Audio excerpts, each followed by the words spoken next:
Alrighty, this is the last screencast for the week here. If I come back from my trip and you guys are through number 15, I'll be pretty stoked. And some of you may want to just keep on keeping on, just keep rolling. It's totally up to you. Remember, yeah, as soon as we're done with this, we're good. Don't worry, we're not going to do all the end of this fiscal period things. We're just going to be doing through a certain number of instructions. Okay, so let's pick up with number 15.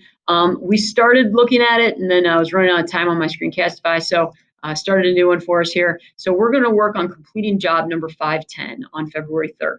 All right, so I'm going to go to my cost sheet, and I've already filled in the fact that I'm going to finish it on February 3rd, okay, 1 day before the due date. Pretty impressive, okay, pretty proud of that. And the first thing that it says is record the interim summary of job time record for job number 510 as 1140. Okay, so here, let me get back to the narrative here. So right here, it's going to tell you how much additional labor was needed.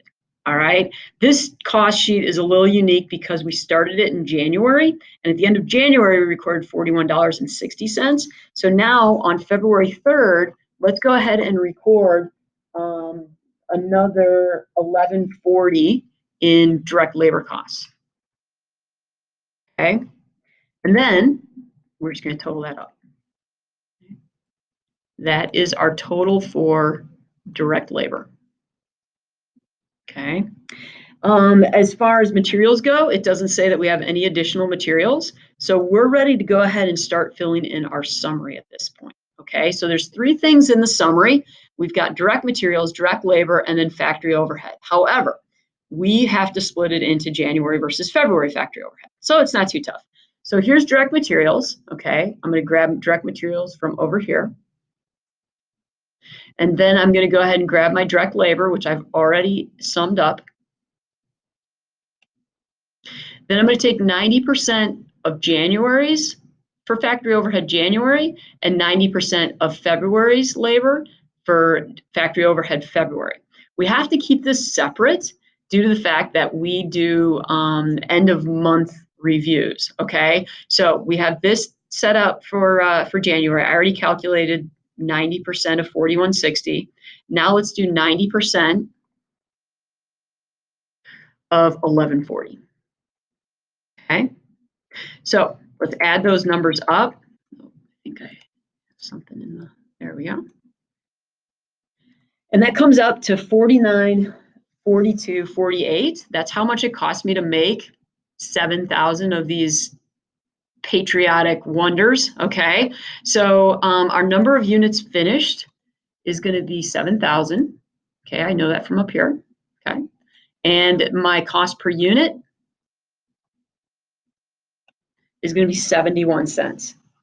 Okay, 71 cents. Now, it's important that we link this, all right, because after 0.71, we got some more decimals, okay? So let's link this. Don't just type 0.71 when we put this in the finished goods.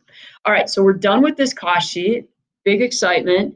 Now all we have to do is take these 7,000 at 71 cents and put it into the finished goods ledger. So let's find the 3-inch USA flag buttons. That's the very first thing. Okay, manufactured, received. All right, so let's put in the date. This is, again, February 3rd. The job number was 510. And then I'm just going to go ahead and link. Okay, I'm going to link the quantity of 7 grand. And I'm going to link the unit cost at 0.71 to make sure that my decimals are the same as your decimals and that we're all just,